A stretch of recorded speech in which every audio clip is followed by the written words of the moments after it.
J'ai fait semblant d'être ivre et je me suis évanoui sur la chaise. Ma femme a chuchoté à sa sœur, « Demain, nous l'emmènerons à l'hôpital psychiatrique. Les papiers sont prêts. » Je suis resté immobile, mais je savais déjà ce que je ferais le lendemain matin. Avant de continuer, abonnez-vous à la chaîne et dites-nous dans les commentaires de quelle ville vous nous regardez. Nous allons l'emmener dans le service psychiatrique demain. Les papiers sont déjà prêts. Ma femme, Isabella, a chuchoté cela à sa sœur Daniela pendant que j'étais affalé sur la chaise de patio, complètement immobile, faisant semblant d'être évanoui à cause de l'ivresse. Mais je n'étais pas ivre, loin de là. J'avais à peine bu 2 bières de toute l'après-midi au barbecue familial. Mais j'ai agi comme si j'avais bu une bouteille entière de whisky. Je me suis laissé tomber dans cette chaise en plastique avec la tête penchée sur le côté, la bouche entrouverte, les bras ballants. La performance parfaite d'un homme qui a totalement perdu le contrôle. Et elles y ont cru. Mon Dieu, comme elles y ont cru. Isabella s'est approchée de Daniela en pensant que je ne pouvais rien entendre et a lâché ces mots qui confirmaient chacun de mes soupçons. Les papiers sont déjà prêts. Ce n'est pas ce qui m'a le plus choqué. Ce qui m'a vraiment glacé le sang, c'était le ton. Elle parlait de m'enfermer dans un service psychiatrique avec la même désinvolture qu'on utilise pour parler de changer de supermarché. Sans émotion, sans culpabilité, comme si j'étais une corvée en attente qu'elle allait enfin résoudre. Je suis resté là, immobile, sentant des sueurs froides couler dans mon dos, mais j'ai continué à jouer le jeu. Pas un muscle n'a bougé, pas un battement de cils. Parce qu'à ce moment-là, j'ai compris que si j'ouvrais les yeux, si je leur faisais savoir que j'avais tout entendu, ma vie se terminerait demain. Alors, j'ai continué à respirer bruyamment, simulant un profond sommeil d'ivrogne, tandis que mon esprit travaillait à toute vitesse, planifiant exactement ce que je ferais au lever du jour. Daniela a répondu à voix basse, mais pas assez basse, « Parfait. » Il était temps. Oscar a dit, « L'épisode d'aujourd'hui est plus que suffisant pour justifier un internement d'office. » Oscar. Ce nom m'a donné toutes les informations dont j'avais besoin. Le psychiatre qu'Isabella avait ramené à la maison 3 fois au cours des 2 derniers mois avec l'excuse qu'il était un vieil ami de la famille. Chaque visite avait été informelle, selon elle. Nous buvions du café, discutions de choses sans importance, et il partait. Mais maintenant, tout prenait sens. Oscar n'était pas un ami. Il faisait partie du plan. Il montait un faux dossier sur moi, rassemblait des preuves inventées, préparait le terrain pour me déclarer fou.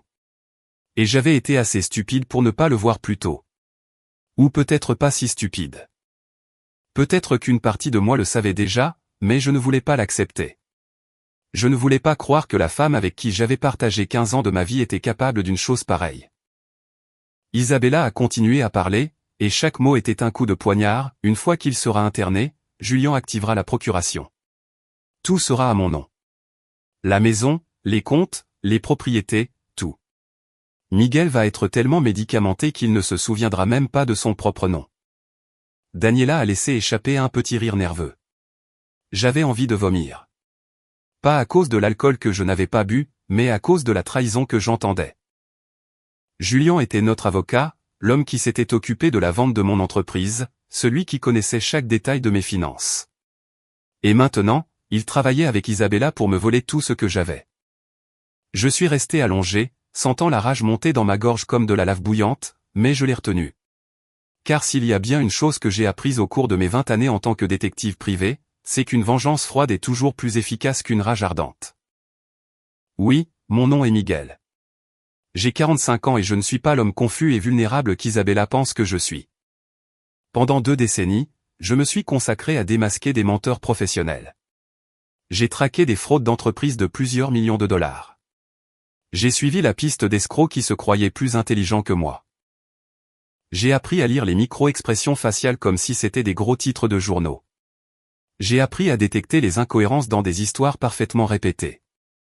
J'ai appris que les gens font toujours des erreurs quand ils se sentent en sécurité, quand ils pensent avoir déjà gagné. Et par-dessus tout, j'ai appris à être patient, à observer, à attendre, à n'agir que lorsque j'ai toutes les pièces du puzzle en main. Ces compétences ne disparaissent pas simplement parce qu'un médecin corrompu écrit un faux diagnostic sur un bout de papier. Ces compétences sont dans mon sang, dans mes os, dans chaque fibre de mon être. Isabella a oublié à qui elle avait affaire. Elle a oublié que l'homme qui avait traqué des criminels pendant 20 ans n'allait pas se laisser chasser si facilement. Il y a 3 ans, j'ai officiellement pris ma retraite. Un neurologue a diagnostiqué des signes précoces de déclin cognitif, quelques petits oublis, une confusion occasionnelle. Rien d'alarmant, mais suffisant pour justifier mon retrait des affaires. J'ai vendu mon agence d'investigation pour 450 000 $. J'avais aussi 2 locaux commerciaux que je louais, en plus de la maison où nous vivions, ainsi que les économies accumulées au fil des années de travail acharné. Au total, ma valeur nette s'élevait à environ 1 million de $. Isabella était à mes côtés à chaque consultation médicale, me tenant la main, essuyant mes larmes quand j'ai reçu le diagnostic. Quelle épouse dévouée. Tout le monde disait, quelle chance à Miguel d'avoir quelqu'un comme ça. J'y ai cru, moi aussi. J'y ai vraiment cru. Je pensais que nous pourrions enfin profiter de la vie que nous avions construite ensemble. Nous avons déménagé dans une maison plus calme en périphérie de la ville. J'ai commencé des thérapies, pris des médicaments, suivi chaque instruction médicale. Isabella est devenue ma principale soignante et moi, comme un idiot, je lui ai laissé le contrôle de tout sans poser de questions. Mais il y a 6 mois, quelque chose a changé. La mère d'Isabella est décédée, laissant un héritage de près de 200 000 $ qui a été partagé entre elle et Daniela. 100 000 $ pour chacune. C'est après cet argent que j'ai commencé à remarquer des choses étranges. Des conversations téléphoniques qui se terminaient brusquement quand j'entrais dans la pièce, des documents qui disparaissaient de mon bureau, des visites médicales programmées sans me consulter. Et le plus étrange de tout, mes médicaments ont commencé à avoir un effet différent. Ils me laissaient groggy, véritablement confus, avec l'esprit embrouillé pendant des heures. Au début, j'ai pensé que c'était l'évolution naturelle de ma maladie. Mais une nuit, il y a 3 semaines, j'ai décidé de ne pas prendre les pilules. Je les ai recrachées dans le lavabo quand Isabella ne regardait pas. Et devinez ce qui s'est passé? Mon esprit s'est éclairci, comme si quelqu'un avait ouvert une fenêtre dans une pièce fermée depuis des années. Il n'y avait pas de déclin cognitif, il n'y en a jamais eu. Elle me droguait. Elle me transformait en l'homme malade dont elles avaient besoin que je sois. Cette nuit-là, il y a 3 semaines, quand mon esprit s'est éclairci après ne pas avoir pris les pilules, je me suis assis dans l'obscurité de notre chambre et j'ai regardé Isabella dormir. La femme qui avait juré de m'aimer dans la maladie et dans la santé respirait paisiblement, sans une once de culpabilité sur le visage. Je me suis demandé depuis combien de temps elle préparait ça. Je me suis demandé exactement à quel moment elle avait décidé que je valais plus mort, ou enfermé, que vivant et libre. Je me suis demandé si elle m'avait jamais vraiment aimé ou si je n'avais toujours été qu'un investissement à long terme. Ce matin-là, j'ai pris une décision. Je n'allais pas la confronter. Je n'allais pas lui crier dessus ni exiger des explications. J'allais faire ce que je fais de mieux. J'allais enquêter. J'allais rassembler des preuves. J'allais attendre patiemment d'avoir tout le nécessaire pour détruire complètement son plan. Parce que c'est ce que vous faites quand quelqu'un essaie de voler votre vie. Vous ne pleurez pas. Vous ne suppliez pas. Vous n'abandonnez pas. Vous ripostez avec intelligence. À partir de ce jour, j'ai commencé à faire semblant de continuer à prendre les médicaments. Je les portais à ma bouche, hochais la tête, buvais de l'eau, puis les recrachais quand Isabella se retournait. J'ai gardé chaque pilule dans un sac caché dans mon atelier. Des preuves. Pendant ce temps, j'ai continué à jouer le rôle de l'homme confus dont elle avait besoin. J'oubliais des choses exprès, je répétais des questions que j'avais déjà posées. J'agissais de manière désorientée à des moments stratégiques. Isabella ne se doutait de rien. En fait, chaque fois que je semblais confus, je voyais une étrange lueur dans ses yeux. Ce n'était pas de l'inquiétude, c'était de la satisfaction. Ça marchait. Son plan avançait exactement comme elle le voulait, ou du moins c'est ce qu'elle croyait. J'ai commencé à fouiller la maison quand Isabella sortait. J'ai trouvé des choses qui m'ont glacé le sang. Dans son placard, caché sous une pile de pulls qu'elle ne portait jamais, il y avait un dossier. À l'intérieur, il y avait des documents que je n'avais jamais vus, une procuration générale au nom d'Isabella que j'étais censé avoir signée il y a 2 mois. Ma signature était là, parfaite, mais je n'avais jamais signé ce papier. Il y avait aussi des rapports médicaux du docteur Oscar détaillant mon prétendu déclin progressif. Selon ces documents, j'avais des épisodes violents, des hallucinations, des tentatives de fuite, un comportement erratique et dangereux. Que des mensonges. Chaque mot était une pure invention. Mais c'était là, sur du papier officiel, avec des sceaux et des signatures, rendant le tout complètement légitime en apparence. Il y avait aussi un document de demande d'internement d'office déjà rempli, auquel il ne manquait que la date d'exécution. Et le pire de tout, il y avait un document de transfert d'actifs préparé par Julian, notre avocat, stipulant qu'en cas d'incapacité mentale certifiée de ma part, tous mes biens passeraient automatiquement à Isabella en tant qu'administratrice et bénéficiaire unique. J'ai photographié chaque page avec mon téléphone, chaque sceau, chaque signature, chaque mensonge documenté. Mais je ne me suis pas arrêté là. J'ai installé une application d'enregistrement sur mon propre téléphone portable qui s'activait par commande vocale. J'ai commencé à enregistrer les conversations. Pas tout le temps, seulement quand je sentais que quelque chose d'important était sur le point de se produire. Et bon sang, c'est arrivé. Un après-midi, pendant que je faisais prétendument ma sieste induite par les pilules que je n'avais pas prises, Isabella a reçu un appel. C'était Daniela.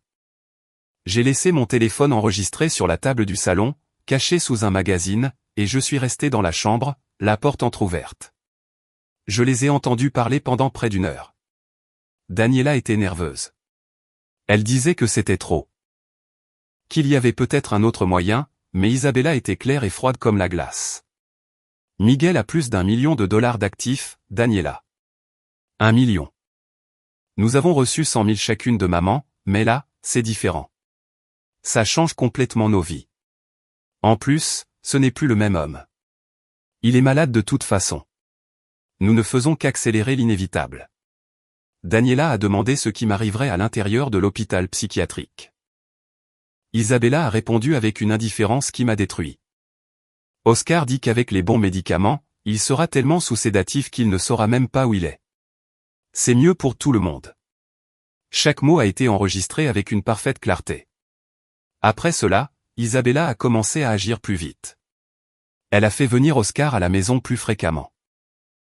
Chaque visite était une évaluation déguisée en discussion amicale. Il me posait des questions apparemment banales sur des dates, des noms, des lieux. Je répondais avec une confusion répétée. Je me trompais sur des choses simples. J'oubliais le nom de ma propre rue. Je ne savais pas quel jour on était. Oscar prenait des notes sur son téléphone tout en hochant la tête avec une fausse inquiétude. Isabella le regardait avec complicité. Il pensait qu'il m'avait complètement trompé. Il pensait que j'étais trop stupide ou trop malade pour me rendre compte de ce qui se passait juste sous mes yeux. Mais j'ai tout vu. J'ai enregistré chaque détail. Chaque mensonge qu'il disait devenait une corde supplémentaire pour le nœud coulant que je préparais autour de leur cou. Julian est venu à la maison il y a 2 semaines. Il a apporté des documents à signer. Soi-disant, c'était une mise à jour de notre testament, selon Isabella. Mais j'ai lu attentivement chaque ligne, même si je faisais semblant d'être confus par le jargon juridique. Ce que Julian avait réellement apporté, c'était une renonciation à tous mes droits d'administration, une déclaration sous serment d'incapacité volontaire et un transfert total des pouvoirs à Isabella. Si je signais ça, je devenais fondamentalement un légume aux yeux de la loi. Isabella m'a tendu le stylo avec un doux sourire, c'est juste une formalité, mon amour, pour protéger nos biens s'il t'arrive quelque chose. J'ai pris le stylo, je l'ai tenu au-dessus du papier, et puis, dans un moment de parfaite lucidité, j'ai laissé ma main trembler violemment. Le stylo est tombé par terre. J'ai commencé à pleurer comme un enfant effrayé. Je ne peux pas. Je ne comprends pas ce que c'est. J'ai peur. Isabella m'a serré dans ses bras en me disant que tout irait bien, de ne pas m'inquiéter, qu'elle s'occuperait de tout. Julian a rangé les papiers non signés et est parti avec une expression mêlant frustration et pitié. J'ai continué à pleurer jusqu'à ce qu'il quitte la pièce. Puis, j'ai essuyé mes larmes et j'ai souri. Il venait de me montrer exactement jusqu'où ils étaient prêts à aller. Il y a 1 semaine, Isabella a annoncé que nous organiserions un barbecue familial, que nous inviterions Daniela, des cousins, et Oscar aussi, car il faisait pratiquement partie de la famille maintenant. Elle a dit que ce serait bien pour moi de socialiser, d'être entouré de personnes qui m'aimaient. J'ai accepté avec un faux enthousiasme, mais j'ai su immédiatement que ce barbecue n'était pas une réunion de famille. C'était l'étape finale. C'est là que j'aurais ma grande crise publique qui justifierait tout ce qui allait suivre.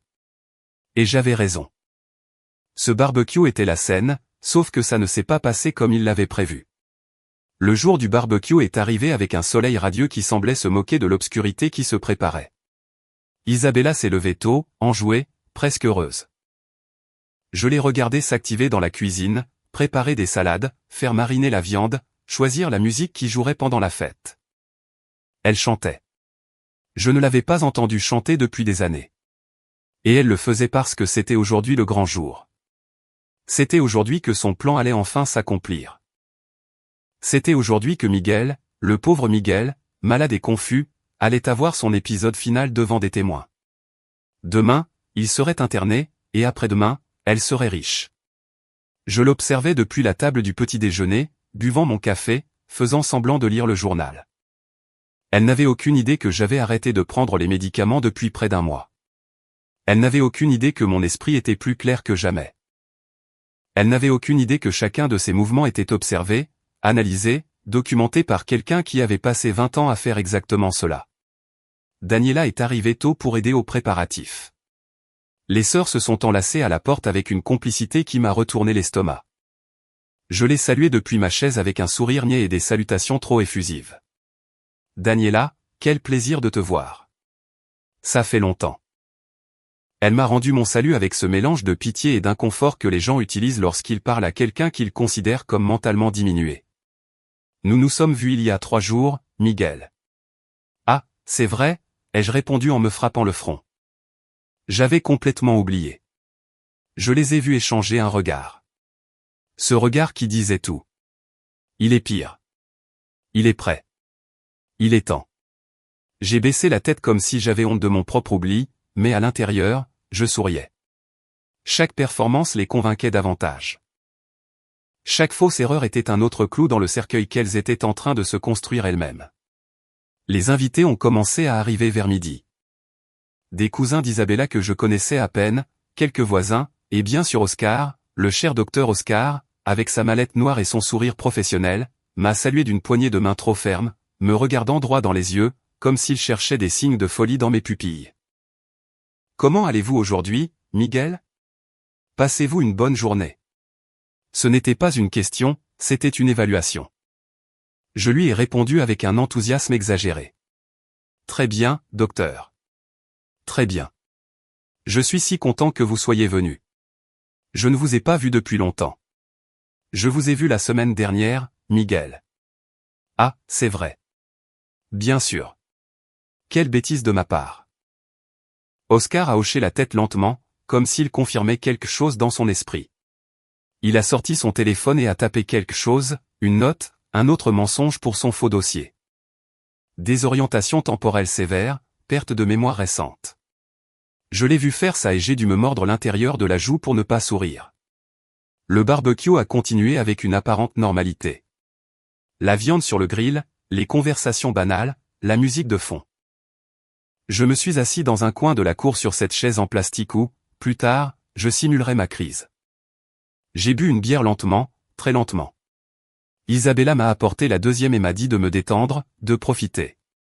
Il y avait quelque chose dans ses yeux, une urgence, une attente.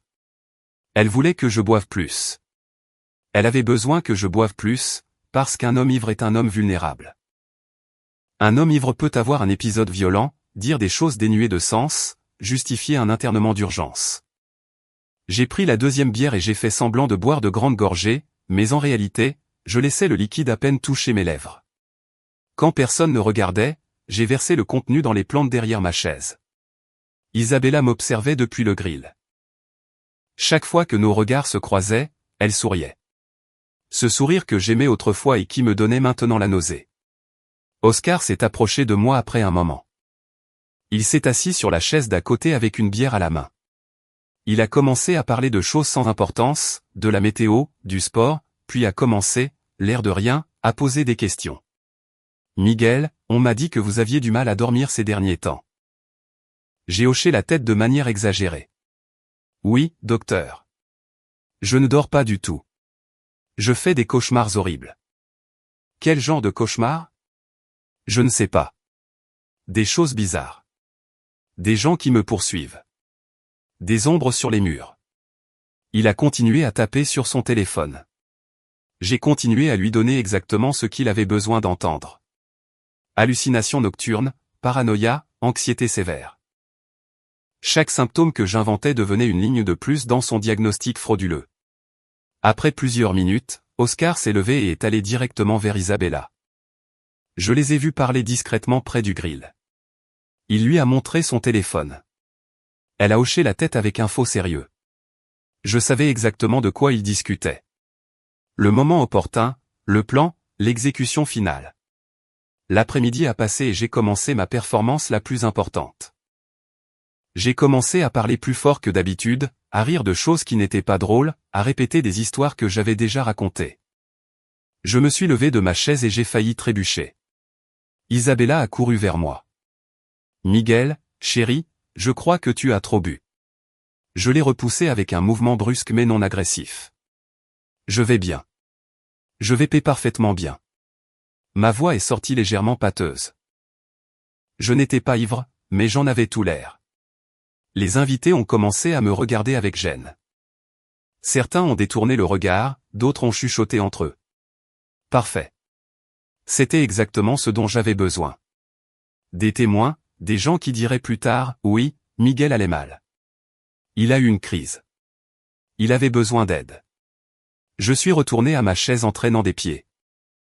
Je me suis laissé tomber lourdement, j'ai fermé les yeux, puis j'ai commencé la partie la plus difficile de toute la performance, faire semblant d'être complètement inconscient tout en gardant chaque muscle de mon corps suffisamment détendu pour avoir l'air évanoui. Mais assez tendu pour entendre chaque mot prononcé autour de moi. Peut-être 2 minutes se sont écoulées. Point avant qu'Isabella ne s'approche. Je l'ai entendu m'appeler doucement. « Miguel. Miguel, réveille-toi. » Je n'ai pas bougé. Pas un battement de cils, pas une respiration irrégulière. Elle a fait signe à Daniela. Sa sœur est venue rapidement. « C'est maintenant » a chuchoté Isabella, mais pas assez doucement. « C'est maintenant ou jamais. » Daniela a hésité. « Tu es sûr qu'il dort vraiment ?» Isabella a fait claquer sa langue.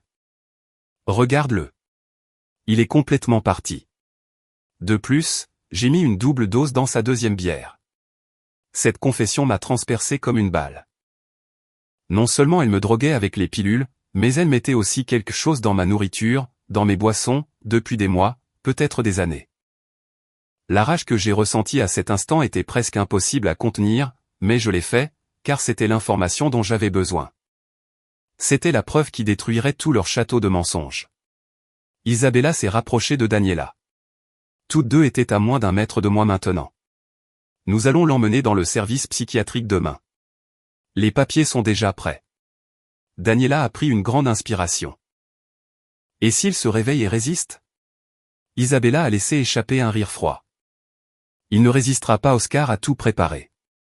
L'ambulance va venir à 8 heures du matin. Ils vont dire que c'est un transfert de routine pour évaluation. Le temps que Miguel réalise où il est, il sera déjà enfermé. Et avec les médicaments qu'Oscar va prescrire. Il ne pourra pas formuler une phrase cohérente pendant des mois. D'ici là, Julien aura déjà tout transféré à mon nom. Daniela est restée silencieuse pendant plusieurs secondes qui m'ont paru être une éternité. Je suis resté là, immobile sur cette chaise. Mon cœur battait si fort dans ma poitrine que j'étais sûr qu'elles pouvaient l'entendre. Mais elles ne l'ont pas entendu. Elles étaient trop concentrées sur leur complot. Trop sûres que j'étais inconscient, trop aveuglées par la cupidité pour remarquer que l'homme qu'elles prévoyaient de détruire écoutait tout. Daniela a fini par parler, mais sa voix semblait nerveuse. « Isabella, c'est trop. Nous parlons d'enfermer un homme contre sa volonté. Et si quelque chose tourne mal? Et si quelqu'un découvre que les documents sont faux? » Isabella a répondu avec un calme qui m'a glacé les os. « Rien ne va tourner mal. Oscar est l'un des psychiatres les plus respectés de la ville. Personne ne va remettre en question son diagnostic. Julien a géré des cas beaucoup plus compliqués que celui-ci. Les papiers sont parfaits. La signature de Miguel est surtout. Personne ne va se douter de rien car tout a l'air complètement légal. Mais ce n'est pas légal, a insisté Daniela d'une petite voix. Nous commettons une fraude. Nous lui volons tout. Isabella a soupiré avec impatience. Daniela, on en a parlé 100 fois. Miguel est malade de toute façon. Peut-être pas autant que le disent les documents. Mais il est malade. Son esprit n'est plus le même. Il oublie des choses. Il est confus. Il perd sa capacité à prendre des décisions. Nous ne faisons que prendre le contrôle avant qu'il ne soit trop tard. En plus, pense à tout l'argent qu'il a gaspillé pendant des années pour cette stupide entreprise. Pense à toutes les fois où j'ai dû sourire et faire semblant de m'intéresser à son travail. Je mérite ça. Nous méritons ça. Entendre ça a été comme recevoir un coup de poing dans le ventre. Des années de mariage réduites à une comédie. Des années de ma vie investies dans quelqu'un qui ne voyait que des dollars en me regardant. Il m'a fallu des trésors de maîtrise de soi pour ne pas me lever de cette chaise et les confronter sur le champ. Mais je ne l'ai pas fait, car je savais que si je le faisais, je perdrais tout avantage. Elle nierait tout. Elle dirait que j'hallucinais, que je faisais un épisode psychotique, et avec Oscar comme témoin, il m'aurait probablement jeté dans cette ambulance le soir même. Daniela a changé de sujet. Et qu'en est-il de la famille de Miguel, de ses cousins, de ses amis? Ne voudront-ils pas le voir? Isabella a laissé échapper un petit rire dédaigneux. Miguel n'a pas de famille proche. Ses parents sont morts il y a des années. Il a quelques cousins à qui il parle peut-être une fois par an, et ses collègues de travail ont disparu dès qu'il a pris sa retraite. Personne ne va poser de questions sur lui. Personne ne va lui rendre visite. Et si quelqu'un le fait, il ne verra qu'un homme malade sous traitement psychiatrique. Ils ressentiront de la pitié et partiront. C'est parfait. C'était vrai. Après ma retraite, mon cercle social s'était considérablement réduit. J'avais été tellement concentré sur l'adaptation à ma nouvelle vie. Tellement convaincu que j'étais vraiment malade, que j'avais laissé mes amitiés s'éteindre. Isabella m'avait systématiquement isolé pendant 3 ans et je ne l'avais même pas remarqué jusqu'à maintenant. Oscar s'est approché d'elle à ce moment-là. Sa voix était professionnelle, clinique, dépouillée de toute humanité. L'épisode d'aujourd'hui était parfait. J'ai de quoi justifier un internement d'office, comportement erratique, consommation excessive d'alcool comme mécanisme de fuite, désorientation sévère, incapacité à tenir des conversations cohérentes. Tout est documenté. Isabella l'a interrogé sur les délais, pendant combien de temps allez-vous pouvoir le garder sous sédatif? Oscar a répondu aussi naturellement que s'il parlait du temps qu'il faisait, avec le protocole que je vais mettre en place, je peux le maintenir dans un état de sédation modérée pendant des mois sans éveiller les soupçons. Je vais diagnostiquer un épisode psychotique aigu qui nécessite une stabilisation prolongée. Les visites seront restreintes pour son propre bien-être. Et quand il sortira enfin, s'il sort, il sera tellement médicamenté qu'il ne pourra contester aucune décision légale prise en son absence. Chaque mot qui sortait de sa bouche était une violation de son serment médical. Cet homme avait juré de soigner les malades et il prévoyait de rendre malade une personne en bonne santé pour de l'argent. Isabella a demandé le chiffre que j'attendais d'entendre, et notre part du marché est toujours la même? Oscar a hoché la tête. 50 000 $ une fois le transfert d'actifs terminé. 25 000 $ d'avance dès que Miguel sera interné. Julien touchera encore 50 000 $ pour avoir géré les aspects légaux, et vous deux garderez le reste. Un peu plus de 800 000 $ à vous partager. Daniela a laissé échapper un soupir tremblant. Je n'arrive pas à croire que nous allons vraiment faire ça. Isabella lui a serré la main. C'est déjà fait, ma sœur. Il n'y a plus de retour en arrière possible maintenant. Demain à 8 heures du matin, tout change. Nous devons juste rester calmes encore quelques heures. Oscar a ajouté une dernière instruction. Ne le laissez pas seul ce soir. S'il se réveille avant l'arrivée de l'ambulance, donnez-lui ça. Il a tendu quelque chose à Isabella. Je ne pouvais pas voir ce que c'était exactement, mais j'ai supposé que c'était une sorte de sédatif. Ça l'assommera pendant au moins 6 heures. Le temps qu'il se réveille, il sera déjà dans le service psychiatrique. Tous les 3 se sont éloignés de moi. J'ai entendu leurs pas sur l'herbe du jardin. Je les ai entendus reprendre des conversations banales avec les autres invités. J'ai entendu de faux rires et des toasts superficiels, et je suis resté là, immobile, avec mon téléphone dans la poche avant, enregistrant chaque seconde de cette confession monumentale. Car oui, j'avais apporté mon téléphone avec moi sur le patio. Je l'avais mis sur enregistrement avant de commencer mon numéro d'ivrogne. Il était là, caché dans mon pantalon, capturant chaque mot, chaque plan, chaque détail de cette conspiration criminelle. Isabella, Daniela, Oscar et Julien venaient de tout avouer. Fraude, falsification de documents, complot en vue de commettre un internement illégal, tentative de vol d'actifs, corruption. Tout était enregistré. C'étaient des preuves recevables devant un tribunal et ils n'en avaient aucune idée. Je suis resté sur cette chaise pendant encore près d'1 heure. Les gens ont commencé à partir. J'ai entendu les au revoir, merci d'être venu. C'était un plaisir de vous voir. Isabella a dit à tout le monde de ne pas s'inquiéter pour moi, que j'avais juste un peu trop bu, que ça m'arrivait dernièrement, que ça faisait partie de ma condition. Les invités ont hoché la tête avec compréhension et pitié. Pauvre Miguel. Comme ça doit être dur pour Isabella de s'occuper de lui. C'est une sainte. S'il savait. S'il savait seulement que la sainte complotait de m'enfermer dans un enfer chimique pour me voler tout ce que j'avais. Finalement, quand le dernier invité est parti, il ne restait plus qu'Isabella, Daniela, Oscar et moi. Je les ai entendus parler dans la cuisine. Oscar a confirmé qu'il serait dans son cabinet toute la nuit en cas d'urgence. Daniela a demandé s'il devait me porter jusqu'au lit. Isabella a répondu que non, de me laisser là encore un peu, et que quand je serais assez réveillée pour marcher, elle m'aiderait. De plus, a-t-elle ajouté froidement, c'est la dernière nuit qu'il passera dans sa propre maison. Laissez-le en profiter sur une chaise en plastique. Oscar et Daniela sont finalement partis. J'ai entendu les moteurs de leur voiture s'éloigner. Isabella est restée seule avec moi. J'ai senti ses pas s'approcher. Elle s'est arrêtée devant moi. Elle m'a touché l'épaule doucement. Miguel, a-t-elle chuchoté. Rien. Je n'ai pas bougé. Elle a attendu un moment, puis s'est éloignée vers la maison. J'ai entendu la porte se fermer. Les lumières du patio se sont éteintes. Seule restait la faible lueur provenant de la cuisine. J'ai attendu 5 minutes de plus, 10 minutes, 15 minutes. Finalement, quand j'ai été sûr qu'Isabella ne reviendrait pas, j'ai lentement ouvert les yeux. La nuit était fraîche. Les étoiles brillaient au-dessus de ma tête avec indifférence. Je me suis assis là, respirant profondément, assimilant tout ce que j'avais entendu. Ça avait marché. Mon plan avait fonctionné à la perfection. J'avais toutes les preuves dont j'avais besoin. Chaque confession, chaque détail, chaque nom, tout était enregistré avec une parfaite clarté sur mon téléphone. J'ai plongé la main dans ma poche et j'ai arrêté l'enregistrement. 3h40 d'audio. J'ai vérifié qu'il s'était correctement sauvegardé. C'était le cas. J'en ai fait une copie de sauvegarde et je l'ai envoyée à une adresse email cryptée que j'avais créée spécifiquement pour ça. Une autre copie sur le stockage en ligne. Une autre à un contact de confiance, avec l'instruction de ne l'ouvrir que s'il m'arrivait quelque chose.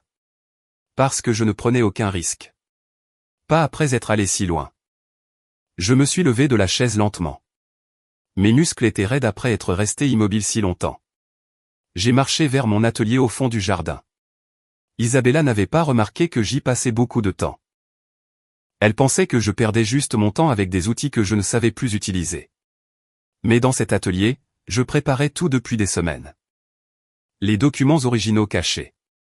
Je suis entré dans l'atelier et j'ai verrouillé la porte. Je n'ai allumé que la petite lampe de bureau que j'avais installée dans un coin. Je ne voulais pas qu'Isabella voie des lumières depuis la maison et vienne voir. Je me suis assis sur la vieille chaise en bois et j'ai ouvert le tiroir du bas du bureau. Tout ce que j'avais collecté depuis près d'1 mois était là. Des photographies des faux documents trouvés dans le placard d'Isabella. Des copies de tous mes documents originaux, les vrais, ceux qui prouvaient que j'étais le seul propriétaire des biens et des comptes bancaires, les contrats de vente de l'entreprise, les actes de propriété, les relevés bancaires. Tous cachés dans une pochette étanche qu'Isabella ne trouverait jamais car il ne lui serait jamais venu à l'esprit de chercher dans mon atelier. Les pilules étaient là aussi, toutes celles que j'avais fait semblant de prendre pendant des semaines. Je les avais stockées dans des sacs avec la date écrite au marqueur, prouvant qu'il me droguait systématiquement. Un laboratoire pourrait analyser ces pilules et prouver qu'elles n'étaient pas ce qu'il prétendait, qu'elles contenaient des sédatifs bien plus puissants que ce que n'importe quel médecin éthique prescrirait, qu'elles faisaient partie d'un plan délibéré pour me frapper d'incapacité. J'ai sorti mon téléphone et repassé des extraits de l'enregistrement. La voix d'Isabella était aussi claire que si elle se tenait à côté de moi. Nous allons l'emmener dans le service psychiatrique demain. Les papiers sont déjà prêts. La voix d'Oscar confirmant le pot de vin, une fois le transfert terminé. La voix de Daniela avec ses doutes de lâche, nous lui volons tout. Et la réponse froide d'Isabella, je mérite ça. Nous méritons ça. Chaque mot était une confession complète. N'importe quel juge qui entendrait ça n'aurait aucun doute sur ce qu'il préparait. Mais je n'allais pas encore juger. D'abord, je devais m'assurer qu'il ne pourrait rien me faire avant que je n'agisse. Car si l'ambulance arrivait demain à 8 heures et que j'étais encore là, peu importe les preuves que j'avais, ils allaient me mettre dans cette ambulance. Et une fois à l'intérieur du service psychiatrique, avec Oscar contrôlant mes médicaments, n'importe quoi pouvait arriver. Les documents pouvaient disparaître. Les preuves pouvaient être détruites.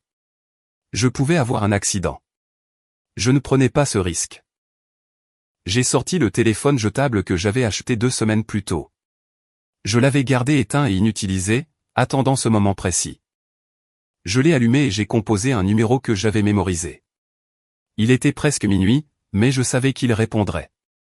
Après 3 sonneries, j'ai entendu sa voix. Yvan. Yvan avait été mon partenaire pendant 15 ans à l'agence d'investigation. Quand j'ai vendu l'entreprise, il a pris sa retraite. Nous étions restés en contact sporadiquement, mais je ne lui avais rien dit de ce qui se passait. Pas jusqu'à maintenant. Miguel, a-t-il dit, surpris. Qu'est-ce qui se passe? Pourquoi tu m'appelles d'un numéro inconnu? Il est minuit. Yvan, j'ai besoin de ton aide. Ma voix est sortie grave, sans le ton confus que j'utilisais depuis des mois. Il a remarqué le changement immédiatement. Qu'est-ce qu'il y a? Tu vas bien? Je vais bien, mais ce ne sera plus le cas si je n'agis pas vite. J'ai besoin que tu viennes me chercher maintenant, ce soir. Et j'ai besoin que tu amènes Maroro avec toi. Maroro était un avocat pénaliste qui avait travaillé avec nous sur plusieurs affaires compliquées. Il était implacable, intelligent, et complètement éthique. Si quelqu'un pouvait m'aider à gérer ça légalement, c'était lui. Yvan n'a pas posé de questions stupides. C'était l'une des raisons pour lesquelles nous avions été de si bons partenaires. Il savait quand il était temps d'agir et quand il était temps de parler. Où es-tu? Chez moi, dans l'atelier au fond du jardin. Mais ne sonne pas à la porte. Ne fais pas de bruit. Isabella ne doit pas savoir que tu es là. Yvan est resté silencieux un instant. Miguel, qu'est-ce qui se passe, bordel? Je t'expliquerai tout quand tu seras là. Apporte un enregistreur portable si tu en as un, et dis à Maro d'apporter des formulaires de plainte. Nous allons devoir impliquer la police cette nuit.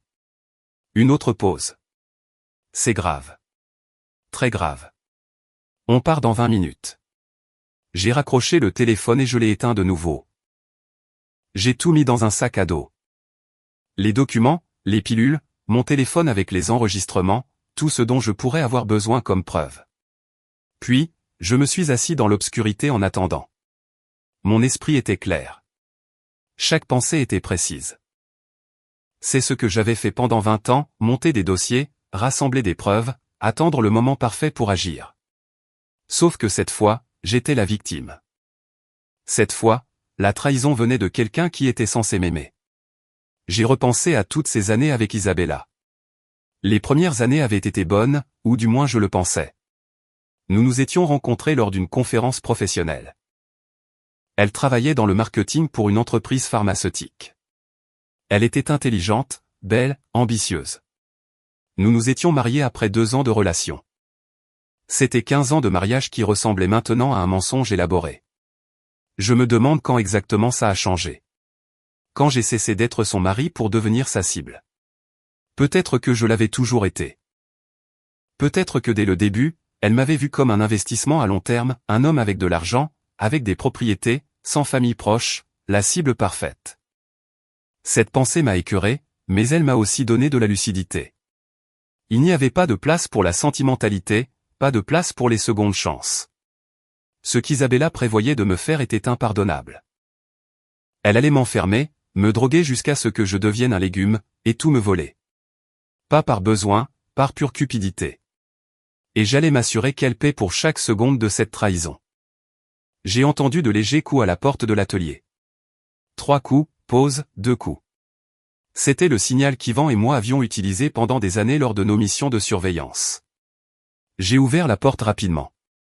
Yvan était là avec Maroro. Ils me regardaient tous les deux avec inquiétude. « Miguel, qu'est-ce qui t'est arrivé ? Tu as une mine affreuse. » « Je n'ai pas bien dormi depuis des semaines, » ai-je répondu en les laissant entrer. Mais mon esprit est parfaitement clair. Plus clair qu'il ne l'a été depuis 3 ans. Suivez-moi. J'ai verrouillé la porte et je leur ai tout montré. Les faux documents, les pilules. Je leur ai fait écouter l'enregistrement. Je les ai regardés écouter en silence pendant plusieurs minutes. J'ai vu leurs expressions passer de la confusion à l'incrédulité, puis à la fureur absolue. Quand l'enregistrement s'est terminé, Maroro a été le premier à parler. C'est un complot en vue de commettre une fraude, de la falsification de documents, une tentative de séquestration, et probablement une douzaine d'autres chefs d'accusation.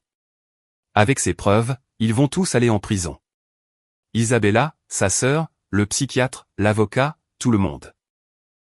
Yvan a posé une main sur mon épaule. « Pourquoi ne m'as-tu pas appelé plus tôt ? J'avais besoin d'en être sûr. J'avais besoin de preuves irréfutables. Si je les avais accusés sans preuve, ils auraient simplement dit que j'étais fou. Que j'avais des hallucinations. Avec Oscar pour les soutenir, je n'avais aucune chance. Mais maintenant, j'ai tout, chaque confession. Chaque détail, tout enregistré. » Maro sortait déjà des papiers de sa mallette. Nous allons faire les choses correctement. D'abord, nous sortons d'ici sans qu'Isabella ne le sache. Tu vas rester dans un hôtel ce soir sous un faux nom. Demain à la première heure, avant que cette ambulance n'arrive. Nous allons au commissariat central. Nous déposons une plainte formelle avec toutes ces preuves. La police obtiendra un mandat pour arrêter toutes les personnes impliquées.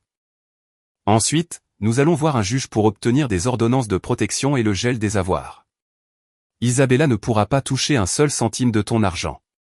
Et enfin, nous engageons un vrai médecin pour t'évaluer et certifier que tu es en parfaite santé mentale. Cela détruira complètement leur dossier. Yvan a ajouté avec un sourire sombre, et ensuite, nous les poursuivrons au civil pour chaque dollar qu'ils possèdent. Quand nous en aurons fini avec eux, ils sortiront de prison avec rien. Absolument rien. J'ai hoché la tête. C'est exactement ce que je veux. J'ai tout mis dans le sac à dos, j'ai éteint la lampe. Nous sommes sortis tous les 3 de l'atelier sans faire de bruit. La maison était complètement sombre. Isabella devait probablement dormir à cette heure-ci, rêvant de son riche avenir pendant que j'étais prétendument inconscient sur le patio. Elle n'avait aucune idée que sa victime venait de s'échapper. Nous avons marché près de la clôture du jardin jusqu'à atteindre le portail latéral menant à la rue. Je l'ai ouvert lentement pour qu'il ne fasse pas de bruit.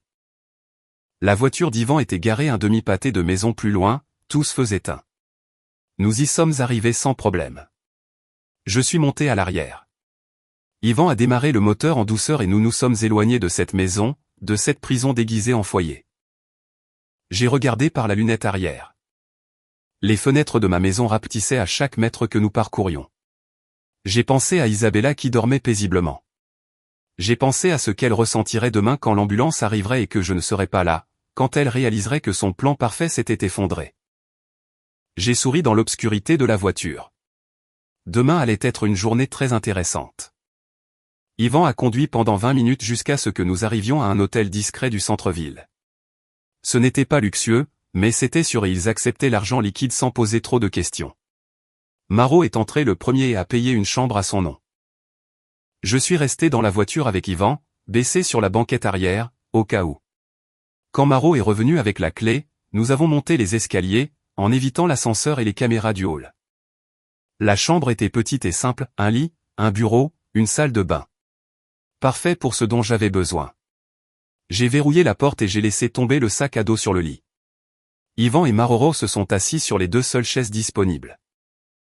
Je suis resté debout, trop agité pour m'asseoir. Maintenant, raconte-nous tout depuis le début, a dit Yvan. Et ne saute aucun détail. Je leur ai tout raconté, depuis le faux diagnostic d'il y a 3 ans jusqu'au barbecue de ce soir. J'ai expliqué comment Isabella m'avait systématiquement drogué, comment elle avait manipulé les médecins et les avocats, comment elle m'avait isolé socialement pendant des années sans que je m'en rende compte. Je leur ai montré les photos des faux documents. J'ai expliqué chaque étape du plan que j'avais découvert. Quand j'ai eu fini, près d'une heure plus tard, ils m'ont tous deux regardé avec un mélange d'admiration et d'horreur. Miguel, c'est l'un des cas de fraude les plus élaborés que j'ai jamais vus, a dit Maroro en secouant la tête. Et le plus terrifiant, c'est à quel point ils ont failli réussir. Si tu n'avais pas arrêté de prendre ces pilules au moment où tu l'as fait, si tu n'avais pas gardé la lucidité mentale pour enquêter, tu serais perdu en ce moment, a ajouté Yvan d'une voix tendue. Demain à 8 heures, l'ambulance arrive. Quand Isabella découvrira que tu n'es pas là, elle va paniquer. Elle appellera Oscar, Daniela, Julien. Ils vont se mettre à ta recherche.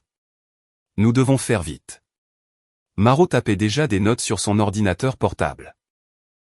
Voici ce que nous allons faire. À 6 heures du matin, nous allons au commissariat central. Je connais le capitaine Gilberto Ruiz. C'est un homme de bien, incorruptible, et il déteste ce genre d'affaires. Nous lui présenterons toutes les preuves. L'enregistrement vaut de l'or. Avec ça seulement, nous avons assez pour arrêter tout le monde. Mais nous allons aussi soumettre les pilules pour une analyse médico-légale. Les faux documents, tout. Nous demanderons des mandats d'arrêt immédiat pour Isabella, Daniela, Oscar et Julien. Nous demanderons également le gel des comptes bancaires d'Isabella pour l'empêcher de déplacer l'argent, et nous demanderons une protection policière pour toi, au cas où ils tenteraient quelque chose de désespéré quand ils réaliseront que tu t'es échappé. Yvan a hoché la tête. Nous devrions aussi obtenir qu'un médecin indépendant évalue aujourd'hui. Quelqu'un qui n'a aucun lien avec Oscar ou le système de santé local. Quelqu'un dont la crédibilité est incontestable. Maro passait déjà des appels. Je connais une neurologue à l'hôpital universitaire, le docteur Mariana Vega. C'est l'une des meilleures du pays. Si elle certifie que tu es en parfaite santé mentale, aucun juge ne croira la version d'Oscar. Je me suis finalement assis sur le bord du lit.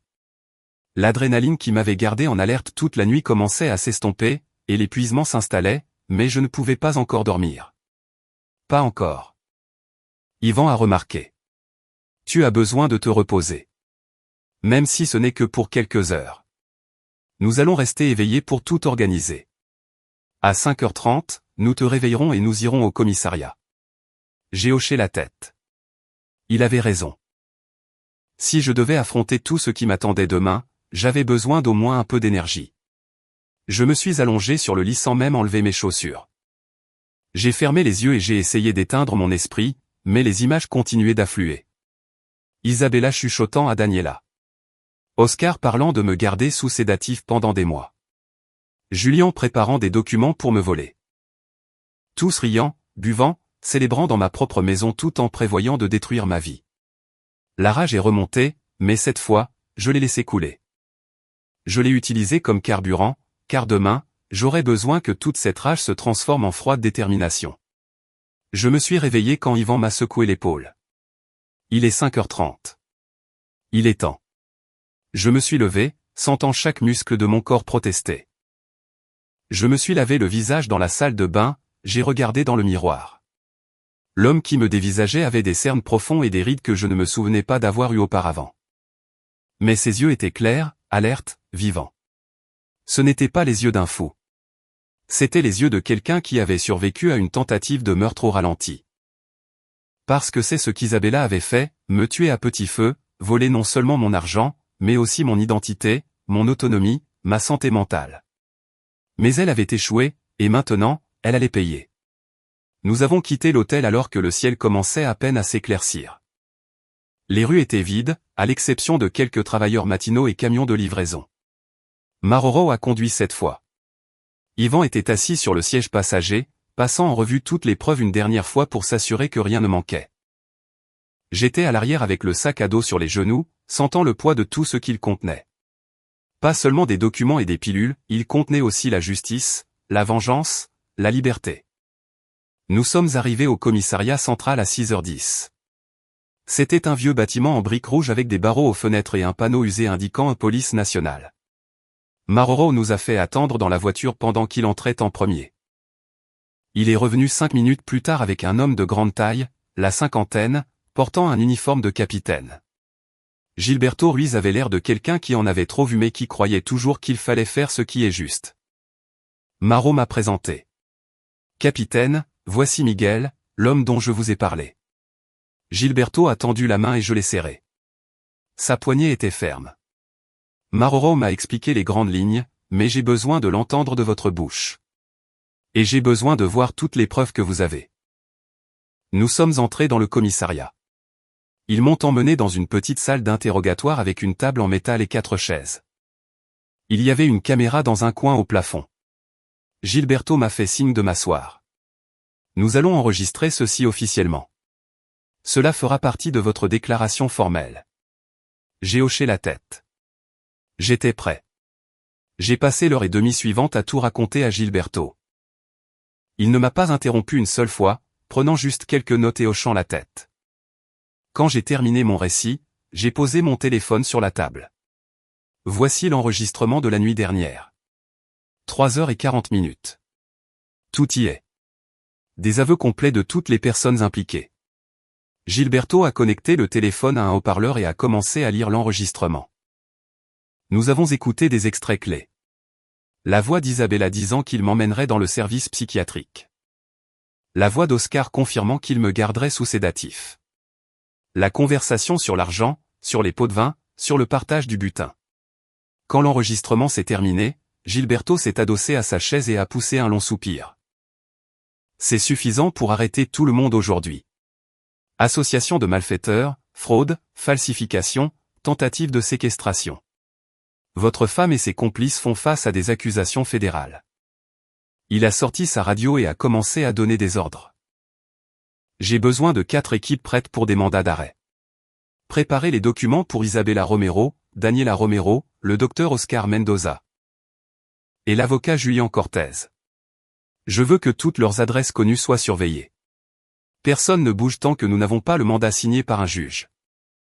Maroro était déjà au téléphone avec quelqu'un. Oui, juge. Nous avons besoin d'une audience d'urgence. C'est une affaire de fraude grave avec une victime en danger imminent. Nous avons des preuves audio complètes. Oui, je pourrais être là dans 30 minutes. Il a raccroché et m'a regardé. La juge morale examine l'affaire personnellement. Elle est rapide et juste. Si les preuves sont aussi solides que nous le savons, nous aurons ces mandats avant 8 heures. Les 2 heures suivantes n'ont été qu'un tourbillon d'activités frénétiques. Plus de déclarations, plus de formulaires. Un technicien médico-légal est venu récupérer les pilules que j'avais gardées. Cela prendra quelques jours pour les analyser complètement, mais avec l'enregistrement, nous avons suffisamment pour agir. À 7h45, Maro a reçu l'appel que nous attendions. Les mandats sont signés. Gilberto a rassemblé ses équipes, 4 groupes de 2 officiers, et a donné à chacun son adresse. Isabella chez nous. Daniela dans son appartement de l'autre côté de la ville. Oscar probablement à son cabinet, se préparant pour le transfert. Julian à son cabinet d'avocat.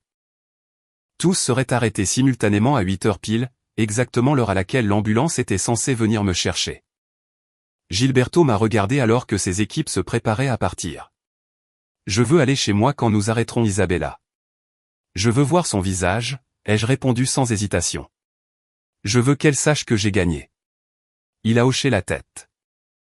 Je comprends, mais vous venez avec nous dans la voiture officielle et vous restez à l'intérieur jusqu'à ce que la situation soit sécurisée. Je ne peux pas prendre le risque qu'elle tente quoi que ce soit de désespérer si elle vous voit. J'ai accepté. C'était raisonnable. Maroro et Yvan viendraient avec nous. Les 3 autres équipes iraient arrêter Daniela, Oscar et Julian. Tout était synchronisé, tout était planifié. À 7h55, nous avons quitté le commissariat. Je suis monté sur la banquette arrière de la voiture de patrouille de Gilberto, à ses côtés. Yvan nous suivait dans sa voiture. Le ciel était maintenant complètement dégagé. C'était une belle journée. Quelle ironie.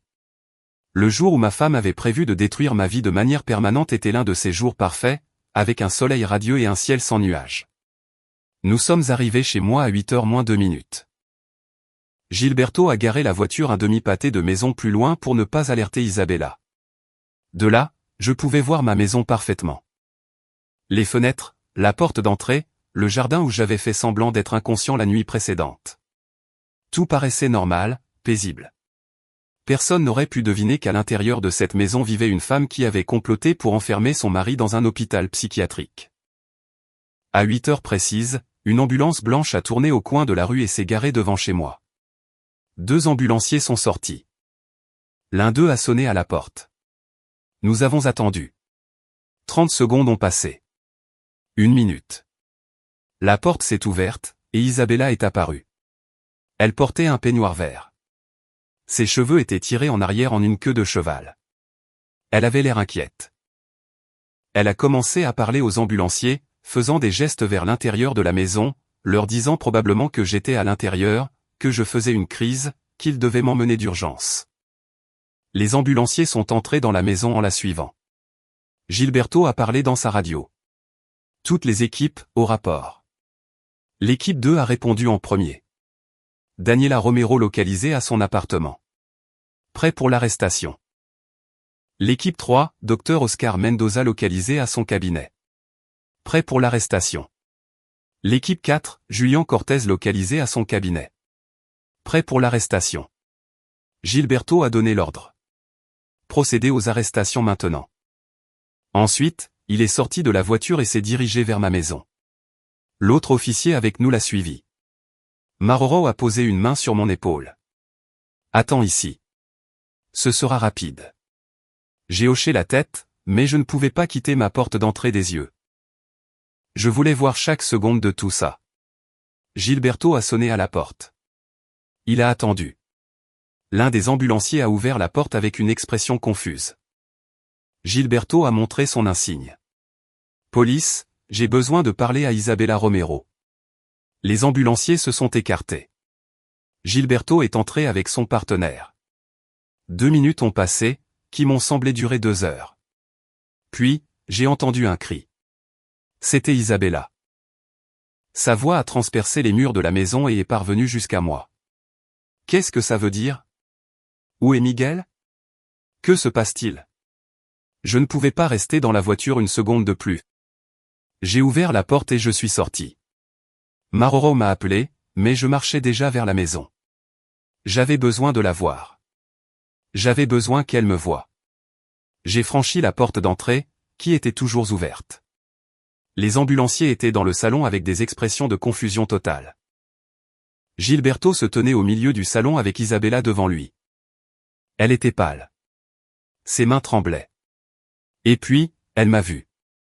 Elle m'a vu me tenir dans l'entrée de ma propre maison, complètement lucide, complètement sain d'esprit, complètement vivant. Son visage a traversé une douzaine d'émotions en 2 secondes. La surprise, la confusion, la peur, et enfin, la prise de conscience. Elle a réalisé que c'était fini. Son plan avait échoué. Je savais tout. Miguel, a-t-elle chuchoté d'une voix tremblante. Tu vas bien? Où étais-tu? J'étais inquiète. Elle essayait encore de maintenir la comédie. Elle essayait encore de se faire passer pour l'épouse inquiète, mais sa voix la trahissait. Gilberto a sorti ses menottes. Isabella Romero, vous êtes en état d'arrestation pour complot en vue de commettre une fraude, falsification de documents, tentative de séquestration et association de malfaiteurs. Vous avez le droit de garder le silence. Tout ce que vous direz pourra être et sera utilisé contre vous. Isabella a commencé à reculer. Non. Non. C'est une erreur. Miguel, dis-leur que c'est une erreur. Tu es malade. Tu es confus.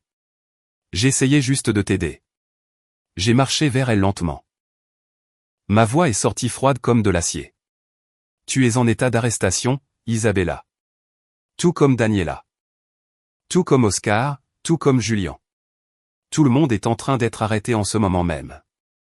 Vous allez tous aller en prison, et je vais m'assurer que vous y restiez le plus longtemps possible. Son visage s'est complètement décomposé. Des larmes ont commencé à couler. Mais ce n'étaient pas des larmes de tristesse. C'étaient des larmes de rage, de frustration, de la prise de conscience qu'elle avait tout perdu. Comment, a-t-elle dit entre ses dents serrées. Comment as-tu su? J'ai sorti mon téléphone de ma poche. Parce que la nuit dernière, je n'étais pas inconscient. J'étais parfaitement réveillé et j'ai enregistré chaque mot que vous avez dit, chaque confession, chaque détail de votre plan. Tout est là. 3h40 de preuves. Ils vont t'envoyer directement en prison. Isabella a essayé de se jeter sur moi, mais Gilberto l'a arrêtée, l'a fait pivoter et lui a mis les menottes au poignet pendant qu'elle hurlait « Tu es un salaud. Tu m'as menti. Tu as fait semblant d'être malade. » J'ai laissé échapper un rire amer. J'ai fait semblant d'être malade? Tu m'as drogué pendant des années. Tu as falsifié des documents médicaux. Tu as comploté avec un psychiatre corrompu pour m'enfermer. Tu prévoyais de me voler tout ce que j'ai, et tu as l'audace de me traiter de menteur? Gilberto l'a sortie de la maison vers la voiture de patrouille. Elle n'arrêtait pas de hurler, ce n'est pas juste. Je mérite cet argent. J'ai passé 15 ans avec lui. 15 ans à m'occuper de lui. Cet argent est à moi. Ils l'ont mise sur la banquette arrière de la voiture de police et ont fermé la porte. Ses cris sont devenus étouffés derrière la vitre. Je suis resté dans le jardin à la regarder. Maro est venu à mes côtés.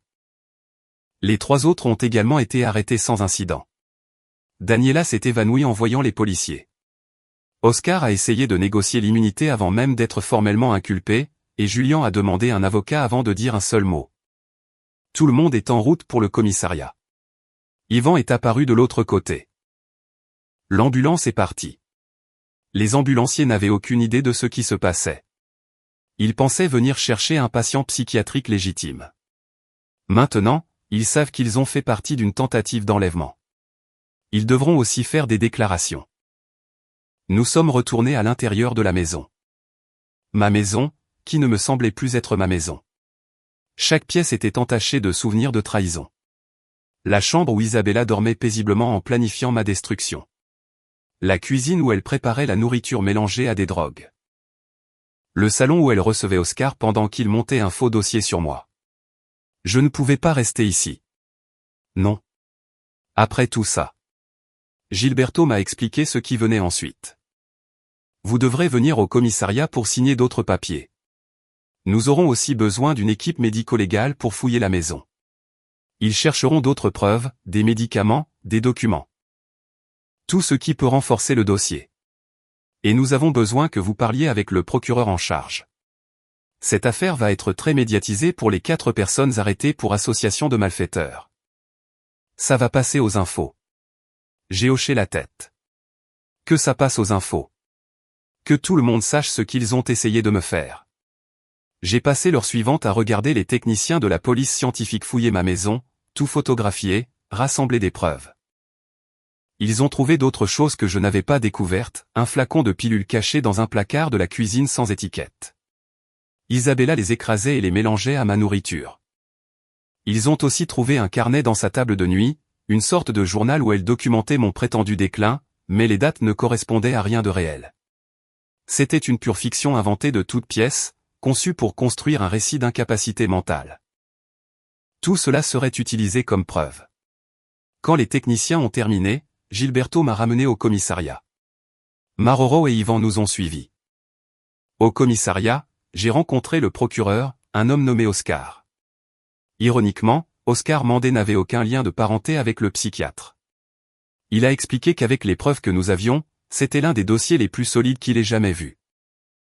Les enregistrements seuls suffisent pour obtenir des condamnations, a-t-il dit.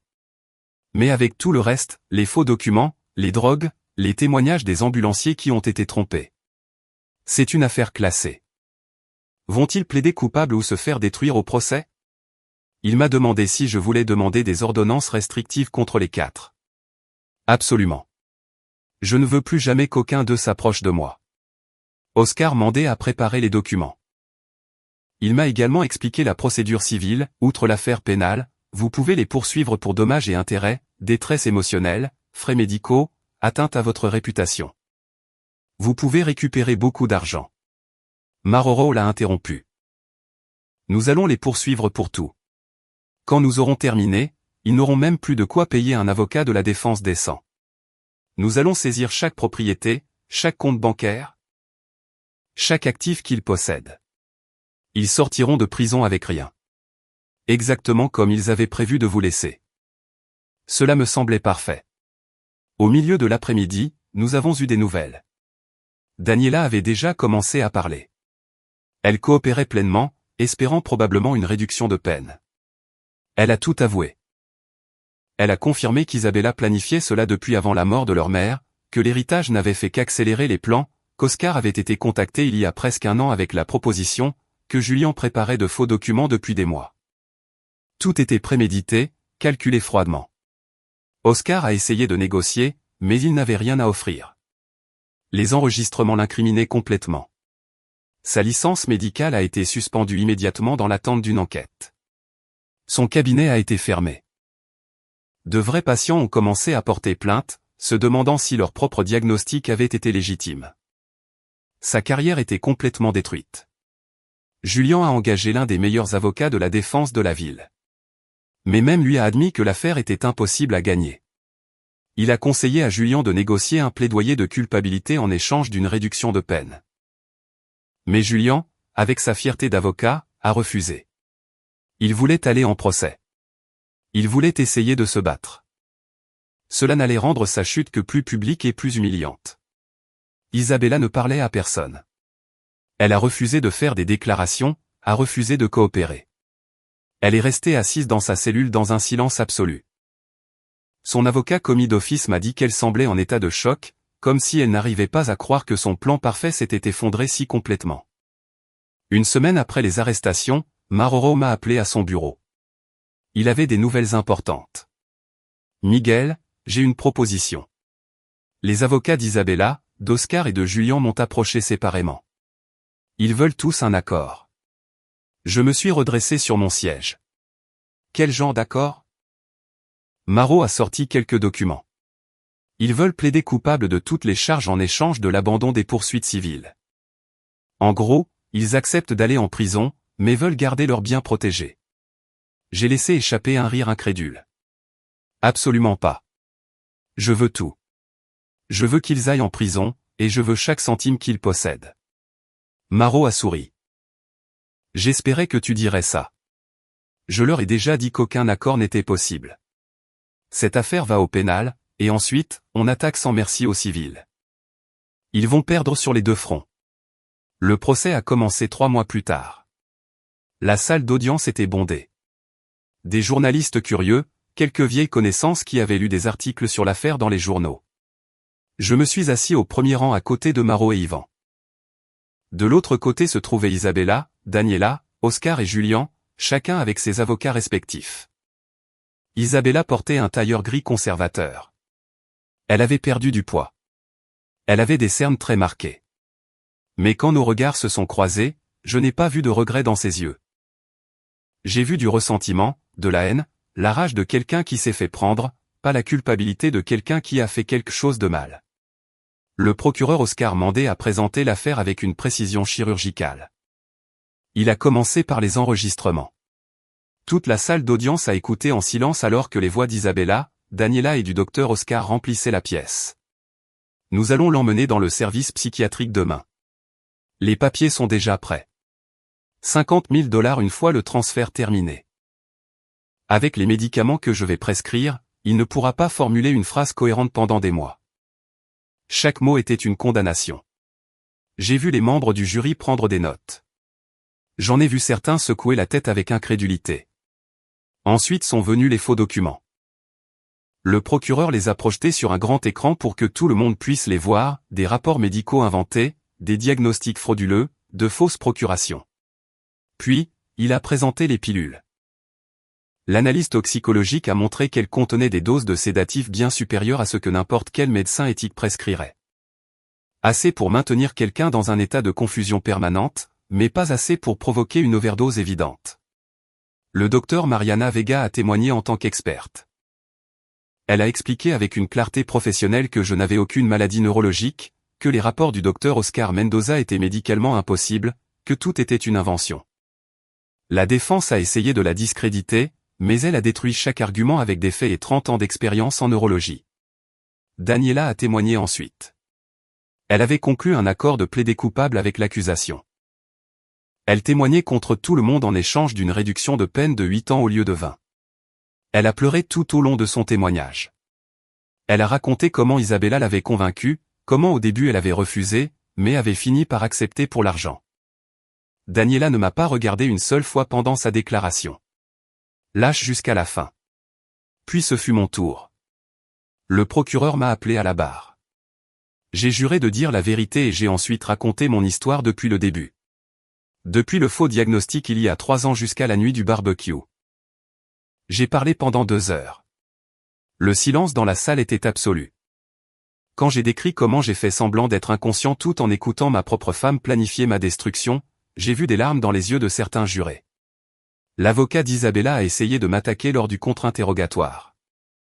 Il a insinué que j'avais manipulé la situation, que j'avais enregistré des conversations illégalement. Maroro s'est levé immédiatement. Objection.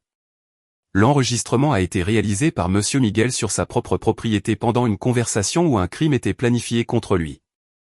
C'est tout à fait légal. Le juge a approuvé. L'avocat d'Isabella n'avait plus de questions. Le procès a duré 2 semaines. Après seulement 4 heures de délibération, le jury est revenu avec les verdicts. Le juge a demandé au président du jury, « Avez-vous rendu un verdict ?» « Oui, votre honneur. » Dans l'affaire de l'État contre Isabella Romero, comment le jury déclare-t-il l'accusé? Coupable de tous les chefs d'accusation. Isabella n'a pas bougé. Elle n'a pas pleuré. Elle s'est contentée de pincer les lèvres jusqu'à ce qu'elles deviennent blanches. L'énoncé des verdicts a continué. Oscar Mendoza, coupable de tous les chefs d'accusation. Julian Cortez, coupable de tous les chefs d'accusation. Le jour de la condamnation est arrivé. Le juge Ramirez a examiné les cas un par un. Il a commencé par Isabella. Madame Romero, vous avez conspiré pour priver votre mari de sa liberté, de sa dignité et de sa fortune. Vous avez planifié de l'enfermer dans une institution psychiatrique en utilisant de faux documents et la complicité de professionnels corrompus. Vous l'avez systématiquement drogué pendant des années. Vos actes sont méprisables. Il l'a condamné à 25 ans de prison sans possibilité de libération conditionnelle pour les 10 premières années. Isabella a finalement craqué, a commencé à sangloter et à hurler vers l'endroit où j'étais assis, « C'est de ta faute. Tout était à moi. Je mérite cet argent. » Les policiers l'ont attrapée et l'ont emmenée pendant qu'elle continuait à hurler. Pathétique jusqu'au tout dernier moment. Oscar Mendoza a pris 20 ans pour complot, fraude médicale et falsification. Il a également été définitivement radié de l'ordre des médecins. Julian Cortez a écopé de 15 ans et a perdu sa licence d'avocat. Daniela, pour sa coopération, a obtenu 8 ans comme convenu. Quand les condamnations pénales ont pris fin, les procès civils ont suivi. Le juge a statué entièrement en ma faveur. Il a ordonné aux 4 personnes de payer solidairement $2,2 millions de dommages et intérêts. Comme ils ne possédaient pas cette somme, il a ordonné la saisie de toutes leurs propriétés, comptes bancaires et autres actifs. À leur sortie de prison, ils n'auraient absolument rien. J'ai quitté le palais de justice avec un étrange sentiment de vide. J'avais totalement gagné, mais je ne ressentais aucune joie. Je ressentais de l'épuisement. Je sentais le poids de 3 années volées. Maroro et Yvan m'ont emmené dîner pour fêter ça, mais je pouvais à peine manger. Ils m'ont déposé dans le nouvel appartement que j'avais acheté. Il était petit, moderne, sans souvenir, parfait pour recommencer à zéro. Les mois suivants ont été consacrés à la reconstruction.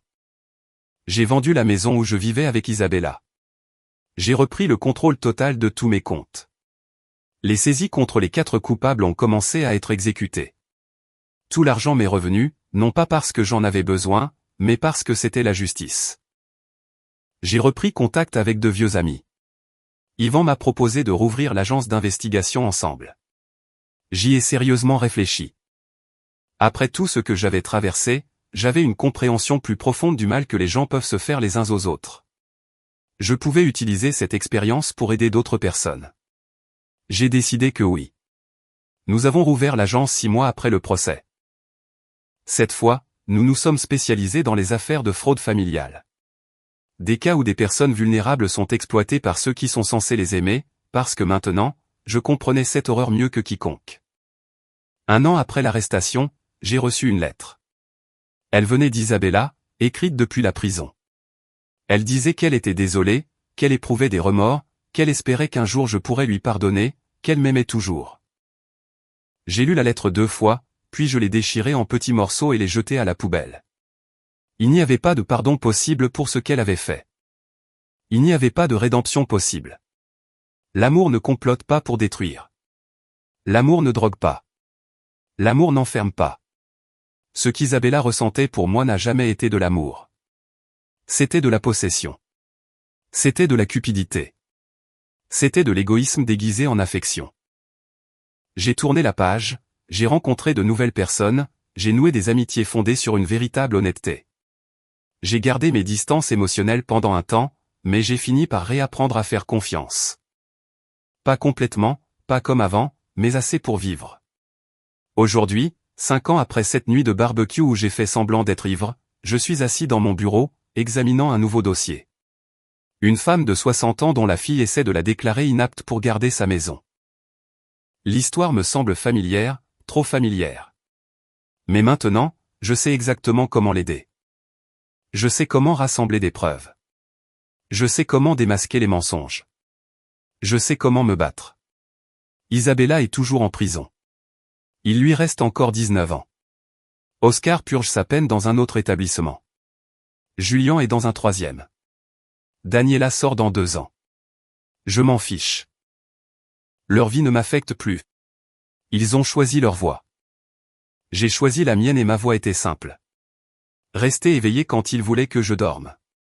Rester intelligent quand ils voulaient que je sois stupide.